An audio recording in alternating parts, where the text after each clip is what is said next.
Yeah, another day, another video. It's easy. So easy, guys. Experience shines through here. Whether you like me or don't, it's okay. You're right. It's none of my business what anyone thinks of me. It's a good mantra I've lived by. But excited where the channel's going. Again, I didn't expect to be where I'm at. People are appreciating what I'm doing. Just speaking the truth, man. Right off the top from pure knowledge. But, for me, as I've mentioned before, I've been a used market guy, and I got nothing against dealers because they're awesome too. I got a couple that we work together, and we make each other happy when we make a transaction. So I know I'm not alone. People like deals, and that's just the way it is. It's just the way it is.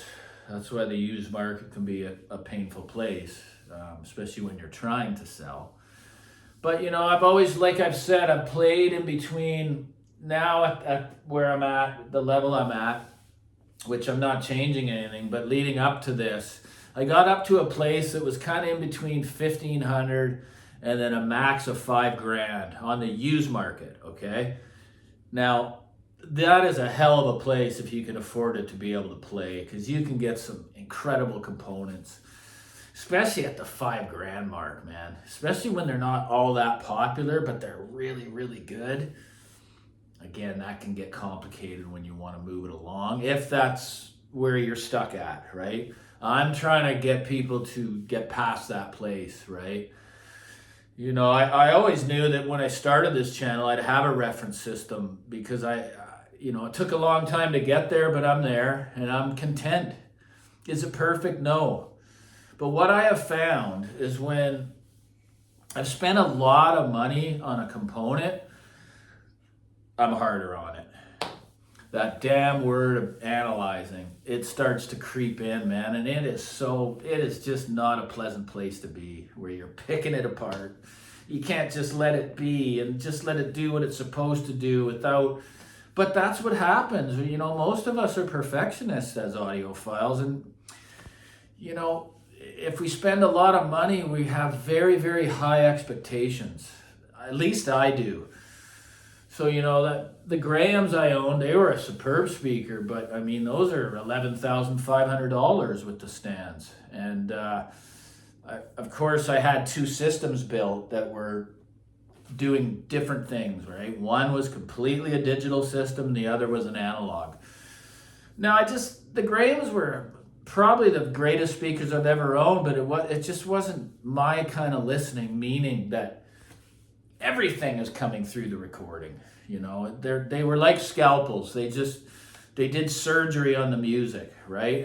And when it was good, they were just unbelievable. But they were a little big for the room, I think, as well. They're a pretty large stand mount, and like I say, I sit in a 6 foot triangle, basically. It's almost approaching near field. That's another reason why these spatials work so well. You just never get blown out of the room. The sound is absolutely balanced. There's no echo, there's no reverb. I know there is on the phone for sure, but that's okay. It's a killer rig. I just wish the people that would beak off would just go back into their hole, because they don't have a clue what they're talking about. They haven't been here. I've had lots of golden ears here that just say how good it sounds, right? But yeah, that analyzing place, God, it's just everything would be going out the door. Okay, bring in the $15,000 phono stage. It just seems like there's a sweet spot where you can really build one hell of a system and just be content with it, rather than, go out of pocket or use a credit card and then just hope that it's going to work, right? That's really, really hard to do, man. A lot of luck has come into what I've built. They say you got to be good to be lucky, right? And that's what experience does. So whether you like it or not, I've been doing this for a long, long time, and there's been a lot of equipment through the same room, right? Just trying to dial it in. And there's been a lot of pleasure, and there's been a lot of pain. But as I say, there's certain guys on the videos that they have these monstrosity systems that are worth multi thousands. It don't matter. It does not matter, because there's systems that are a third of that price that are just, they sound more, they resonate with me more. It's just, I've seen it. I've gone to a couple shows. They have no interest. I really have no interest in the shows, guys. I got my own audio show. I got my own audio room. It's good enough for me. I don't need to go out and see and try to interview and that kind of stuff. All the power to them. It's a tough industry. I could only imagine any retail is tough. You know, I just wish the guys that really knew what they were doing got a fair shake up against these massive juggernaut they're not music machines, they're business machines. That's the difference. And I've known that for a long, long time. So yeah, that analyzing, once you're able to remove that from this equation, then you can be free and just enjoy what you have. It's, you know, again, we just need to be grateful for what we do have and not what we don't, because you're never going to have everything, right? So it's just a stereo. So that's all it is. And I mean, sure, it's more than that to us when we really want to think about it. It's a passion, but I don't want it to dominate my whole life. I want to still be able to help others with things in life. And these are my opinions that I speak through experience. And for the most part, 95% of my viewers are very respectful, right? And they come in with their own opinions, which is really cool.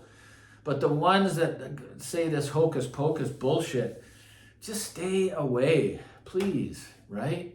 Yeah, there's no opinion that you can say about my room unless you've been here, and that's it. It's as simple as that.